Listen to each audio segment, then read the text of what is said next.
ଜଗନ୍ନାଥ ଜୟ ଜଗନ୍ନାଥ ଆସନ୍ତୁ ଜାଣିବା ନାମ ପ୍ରେମ ମହିମା। ଏହି ନାମ ପ୍ରେମ ମହିମାଟି ଜାଣନ୍ତୁ ଯେ ଏହା ହେଉଛି ଏକ ପୂର୍ଣ୍ଣ ସତ୍ୟ।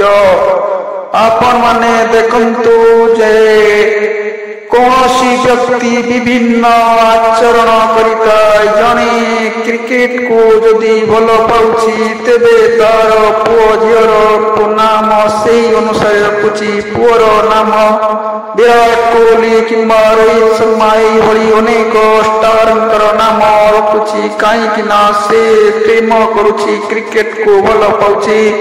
ସେ ଭାବୁଛି ମୋର ପୁଅ ଏଇଭଳି ହେଉ ଏବଂ ଛକା ଚୌକାରେ ପଡ଼ିଆର ଚୌଦିଗକୁ ବଲ୍ ଫୋପାଡ଼ି ଦେଇ ଯେଉଁ ଦର୍ଶକମାନଙ୍କର ମନୋରଞ୍ଜନ କରୁ। ଅନ୍ୟ କ୍ଷେତ୍ରରେ ବି ମଧ୍ୟ ଦେଖନ୍ତୁ, ଜଣେ ଯଦି ଚଳଚ୍ଚିତ୍ରକୁ ଭଲ ପାଉଛି ତେବେ ଚଳଚ୍ଚିତ୍ରରେ ତାର ପୁଅ ଝିଅର ନାମ ସେଇ ହିରୋ ହିରୋଇନଙ୍କ ନାମ ଅନୁସାରେ ରଖୁଛି। ସେ ଯାହାକୁ ଭଲ ପାଉଛି, ସେ ଅମିତାଭ ବଚ୍ଚନ ହେଉ କିମ୍ବା ଗୋବିନ୍ଦା ହେଉ, ଭାବୁଛି ଗୋବିନ୍ଦା ଭଳି ସେ ମୋର ପୁଅଟି ସେଇଭଳି ନାଚିବ। ସେ ସିଦ୍ଧାନ୍ତ ହେଉ କି ଅନୁଭବ ହେଉ, ଏଇଭଳି ବିଭିନ୍ନ ଷ୍ଟାର ଅଛନ୍ତି, ସେଇ ଅନୁସାରେ ସେ ଗଢ଼ି ହେବାକୁ ଚାହୁଁଛି। ତେଣୁ ପ୍ରେମରୁ କ'ଣ ଜନ୍ମ ନିଏ? ଆପଣ ଜାଣନ୍ତୁ, ପ୍ରେମରୁ ହିଁ ନାମ ଜନ୍ମ ନିଏ। ଜଣେ ଯଦି କ୍ରିକେଟକୁ ଭଲ ପାଉଛି ତେବେ ଭଲ ପାଇବାରୁ ତାର ସନ୍ତାନ ଯେ ହେଉଛି, ତାର ସନ୍ତାନର ନାମ ସେ ରଖୁଛି ସେହି କ୍ରିକେଟ ଷ୍ଟାରଙ୍କର ନାମ ଅନୁସାରେ। ତେଣୁ ଯଦି ଏହିଭଳି ଭଲ ପାଇବାରୁ ଯଦି ପ୍ରେମରୁ ନାମ ଜନ୍ମ ହେଉଛି, ଏହି ନାମ ସ୍ୱରୂପକୁ ଆପଣ ଦେଖନ୍ତୁ। କୁହନ୍ତୁ, ଯେତେବେଳେ ଅଜାମିଳ ନାମ ଜପି ବୈକୁଣ୍ଠ ଭ୍ରମଣ ଗଲା, ଆପଣ ଭାବୁ ଜାଣିଥିବେ ଅଜାମିଳ ମହାପାପୀ ବଡ଼ ଦୁଷ୍ଟ ଦାରୁଣ ପୁତ୍ର ନାମ ଜପି ଗଲା ବୈକୁଣ୍ଠ ଭୁବନ। ତେବେ ଏଠି ଅଜାମିଳ ତାର ପୁତ୍ର ନାମ ଯେ ରଖିଛି, ସେ ନାମଟି କେଉଁଠୁ ଜନ୍ମ ନେଇଛି? ସେ ନାମଟି ଜନ୍ମ ନେଇଛି ଭଗବତ ପ୍ରେମରୁ। ରାମ ପ୍ରେମ, କୃଷ୍ଣ ପ୍ରେମ, ରାମ କୃଷ୍ଣ ପ୍ରେମରୁ ହିଁ ନାରାୟଣଙ୍କର ମୂଳ ହେଉଛି ବୈଷ୍ଣବ। ତେଣୁ ହେ ଭଗବାନ, ଭଗବତର ଉତ୍ସ ହେଉଛନ୍ତି ବିଷ୍ଣୁ। ତେଣୁ ବିଷ୍ଣୁଙ୍କର ଏହି ଭଗବତ ପ୍ରେମକୁ ଜାଣି ଅଜାମିଳ ଭାବିଥିଲା ଯେତେବେଳେ ତାର ପୁଅର ନାମକରଣ କରିଥିଲା ନାରାୟଣ, ସେ ମଧ୍ୟ ସେଇ ନାରାୟଣଙ୍କର ବୈକୁଣ୍ଠ ଭୁବନର ପ୍ରେମକୁ ହିଁ ସେ ଆସ୍ୱାଦନ କରିବା ପାଇଁ ତାର ପୁଅ କନିଷ୍ଠ ପୁତ୍ରର ନାମ ରଖିଥିଲା ନାରାୟଣ। ଦେଖନ୍ତୁ, ହେ ଭଗବତ ପ୍ରେମୀ, ଅଜାମିଳ ଏକ ନୈଷ୍ଠିକ ବ୍ରାହ୍ମଣ ପରିବାରରେ ଜନ୍ମ ହୋଇଥିବା ସୁକୁମାର। ସେ କେବେ ବି ଖରାପ କାମ କରୁନଥିଲେ। ପ୍ରଥମ ପର୍ଯ୍ୟାୟରେ ସେ ନୈଷ୍ଠିକ ବ୍ରାହ୍ମଣ ଥିବାରୁ ବୈଦିକ ପ୍ରେମରେ ସେ ବିଭିନ୍ନ କର୍ମ କରୁଥିଲେ। କେବେ ହେଲେ ତାଙ୍କର ପାଖରେ ଖରାପ କର୍ମ ନଥିଲା। ମୂଳ ଗଢ଼ଣ ମନ ଏଭଳି ଥିଲା ଯେ ସେ ଭଗବତ ପ୍ରେମରେ ଏଭଳି ଥିଲେ। କିନ୍ତୁ ସମୟ ସୂତ୍ର ମୁଁ କହିଛି ଆପଣମାନଙ୍କୁ ଆଗ ଭିଡ଼ିଓରେ ଯେ ପ୍ରେମ ସମୟ ସୂତ୍ରରେ ବଦଳି ଯାଇଥାଏ। ତେଣୁ ସେଇ ପ୍ରେମକୁ ପାଇବା ପାଇଁ ସେ ସତ୍ୟ ଅସତ୍ୟ ବା ପଥ ଯେ କୁପ୍ରେମ ସୁପ୍ରେମ ବାଛିବାରେ ସେ ଭୁଲ କରିଦେଲେ। ସୁ ଜାଗାକୁ କୁରେ ଲଗେଇଦେଲେ। ଯେତେବେଳେ ସେ ଜଙ୍ଗଲକୁ ଯାଇଥିଲେ, ସେ ଏକ 10 କନ୍ୟାର ସାକ୍ଷାତ କରିଥିଲେ।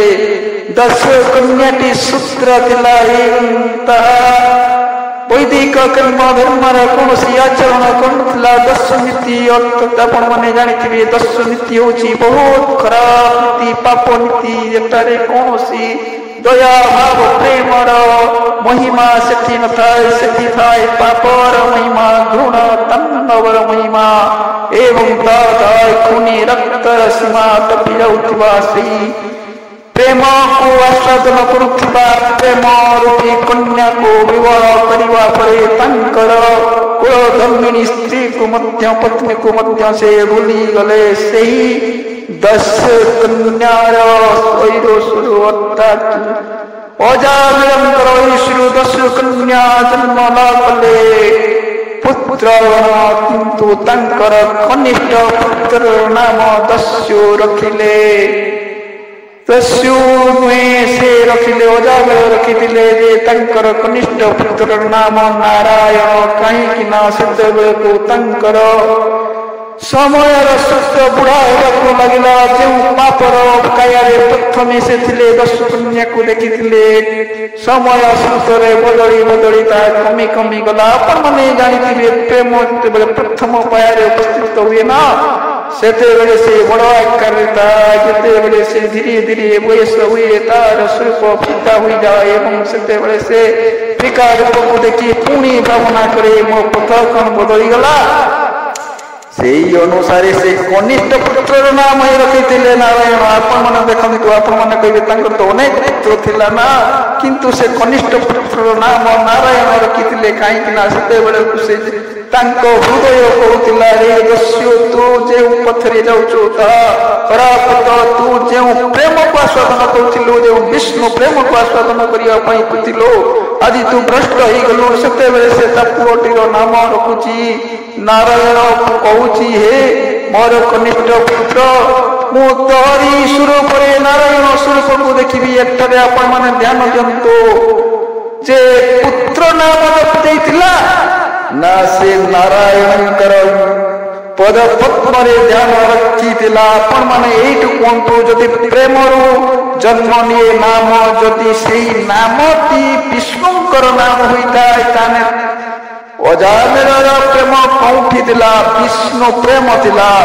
ତେଣୁ ସେଇ ବିଷ୍ଣୁ ପ୍ରେମ, ବୈଷ୍ଣବ ପ୍ରେମରେ ସେ ତାଙ୍କର କନିଷ୍ଠ ପୁତ୍ରଙ୍କର ନାମ ରଖିଲେ ଓ ନାରାୟଣ।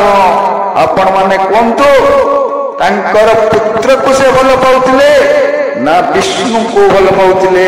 କାହିଁକି ନା ମୂଳ ଉତ୍ସ ହେଉଛି ବିଷ୍ଣୁ। ବିଷ୍ଣୁଙ୍କ ପାଖରେ ମନକୁ ବିକି ଦେଇଥିଲେ ଏବଂ ବିଷ୍ଣୁ ପ୍ରେମରେ ସେ ପଡ଼ିଥିବାରୁ ଯେତେବେଳେ ତାଙ୍କର ପାପ ଭାରା ଧୀରେ ଧୀରେ କମିଗଲା, ସେତେବେଳେ ତାଙ୍କର ହୃଦବୋଧ ହେଲା। ତେଣୁ ସେ ତାଙ୍କର କନିଷ୍ଠ ପୁତ୍ର, ଅର୍ଥାତ୍ କନିଷ୍ଠ ପୁତ୍ର ଯିଏକି ପାପ ଭାରାର କମି କମି ଆସୁଥିବାର ଶେଷ ପର୍ଯ୍ୟାୟରେ ଆସିଥିଲେ ଏବଂ ତାକୁ ସେ ବିଷ୍ଣୁ ରୂପରେ ଦେଖିବାକୁ ଚାହୁଁଥିଲେ। ସେଇ ବିଷ୍ଣୁ ପ୍ରେମରେ ଥିବା ଅଜାମିଳ ସେଇ ତାଙ୍କ ପୁତ୍ର ଯିଏ ଥିଲେ ନାରାୟଣ, ନାରାୟଣଙ୍କୁ ଯେତେବେଳେ ସେ ନାମ ରୂପକ ଜନ୍ମ ଦେଲେ, ସେତେବେଳେ ସେ ପାପ କର୍ମରୁ ନିବୃତ୍ତ ହେବାକୁ ଚାହୁଁଥିଲେ। କିନ୍ତୁ ଯମଦୂତ ମାନେ ଛାଡ଼ିବା ପାଇଁ ଆସିନଥିଲେ, ସେମାନେ ଆସିଥିଲେ ନେବା ପାଇଁ। କାହିଁକି ନା ତାଙ୍କର କର୍ମଫଳ କହୁଥିଲା ଯେ ଅଜାମିଳ ପାପ କରିଛି। ସେ ବହୁତ ପାପ କର୍ମ କରୁଥିବାରୁ ତାର ପାପ କର୍ମର ପ୍ରାୟଶ୍ଚିତ କରିବା ପାଇଁ ଯମପୁରକୁ ଯାଇ ପ୍ରାୟଶ୍ଚିତ କରିବାକୁ ହେବ। କିନ୍ତୁ ଦେଖନ୍ତୁ, ଏଇଠି ଦେଖନ୍ତୁ ଯେ ଯେତେବେଳେ ଯମ ଦୂତ ଆସୁଛନ୍ତି ନେବା ପାଇଁ ତାଙ୍କୁ ଯମପୁରକୁ ଏବଂ ତାଙ୍କ କର୍ମଫଳ ସବୁ ପ୍ରାୟଶ୍ଚିତ କରିବା ପାଇଁ, ତାଙ୍କୁ ଦଣ୍ଡ ସ୍ୱରୂପ ଦଣ୍ଡ ଦେବା ପାଇଁ ଯମପୁରକୁ ଦଣ୍ଡ ସ୍ୱରୂପ ନେଇ ଯାଉଛନ୍ତି, ସେତେବେଳେ ଭଗବାନ ବିଷ୍ଣୁ ପାର୍ଷଦଙ୍କୁ ପଠେଇ ଦେଉଛନ୍ତି। ଆପଣମାନେ ଭଲ ଭାବେ କରନ୍ତୁ ଯେ ବିଷ୍ଣୁ ପାର୍ଷଦ କାହିଁକି ଆସୁଛନ୍ତି? ନା ବିଷ୍ଣୁ ପାର୍ଷଦ ଏଇଥିପାଇଁ ଆସୁଛନ୍ତି ଯେ ପ୍ରେମ ଆଗରେ ସବୁ ନଗଣ୍ୟ ହେଇଯାଇଥାଏ। ତେଣୁ ଏ ଅଜାମିଳର ପ୍ରେମ ବୈଷ୍ଣବ ପ୍ରେମ, ତେଣୁ ପ୍ରେମ ପାଖରେ ସବୁ ନଗଣ୍ୟ ହେଇଯାଉଥିବାରୁ କୌଣସି ମୂଲ୍ୟ ରହେ ନାହିଁ।